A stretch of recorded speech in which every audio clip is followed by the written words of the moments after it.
Alors, en tant que hôte ou conciergerie, vous avez certainement reçu ce message de Airbnb qui vous propose afin de pouvoir remplir votre calendrier un certain nombre d'actions pour la haute saison. Alors, en l'occurrence, Airbnb vous propose deux grandes actions. La première, c'est de faire des augmentations ou des baisses de prix à des jours bien spécifiques. C'est-à-dire que, voilà, vous savez qu'au mois de juillet, août, c'est de la haute saison et plus particulièrement, il y a encore dans cette haute saison, et il y a des pics à des jours bien définis selon votre région.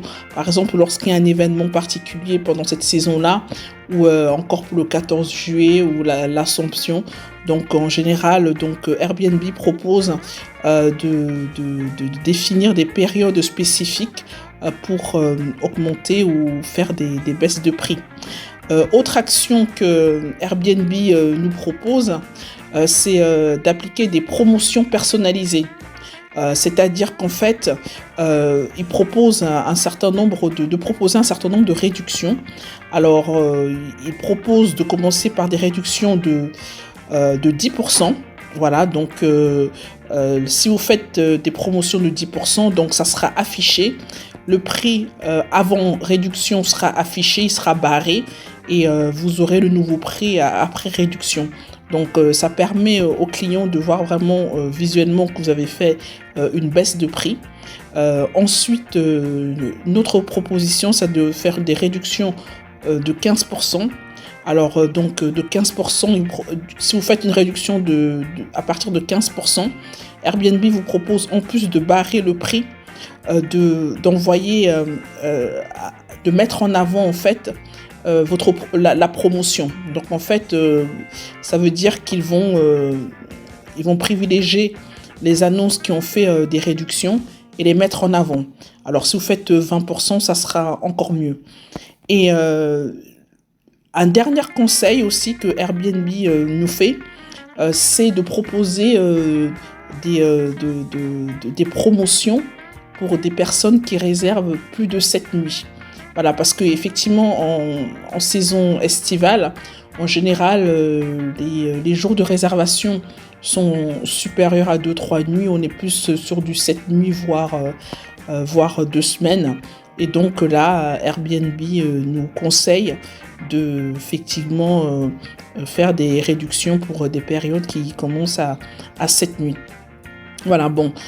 Par rapport à ces conseils, personnellement, mais vous me direz ce que vous en pensez, c'est que lorsqu'on est dans des hautes périodes comme ça, moi je fais absolument pas de promotion parce que vous savez que ces périodes-là, c'est justement les périodes où on peut vraiment aller chercher des hauts revenus. Et donc là, je fais pas de réduction particulière. Et en plus, voilà, ce qui arrive souvent, c'est que les personnes qui appliquent ces promotions-là, en fait, vous mettront des prix beaucoup plus élevés et ils appliqueront la réduction 10-15%. Mais en réalité, ça serait le prix que vous auriez payé de toute façon. Donc, moi je trouve que voilà, donc je ne sais pas si l'utilisateur, le voyageur est gagnant en tout cas. Pour moi, je ne pense pas. Si j'applique des réductions, c'est ce que je fais. C'est qu'effectivement, pour des hautes périodes comme ça, j'augmente le tarif et je barre le prix. Et puis, en fait, c'est ce que lors des soldes, en général, ce qu'ils font. Hein. Ils vous mettent des prix largement plus élevés et puis ils barrent, ils disent soldé 70%, mais en réalité, voilà, c'était pas le vrai prix du départ. Voilà. Voilà, donc là, on reçoit de plus en plus d'emails de ce genre. Booking, c'est pareil. Donc, ils proposent de faire des réductions ou des promotions pour la haute saison. Voilà mes amis, donc ça c'était un email que j'ai reçu il y a quelques jours, il y a 3 jours de Airbnb. Voilà, je vous remercie et je vous dis à très bientôt, salut, ciao.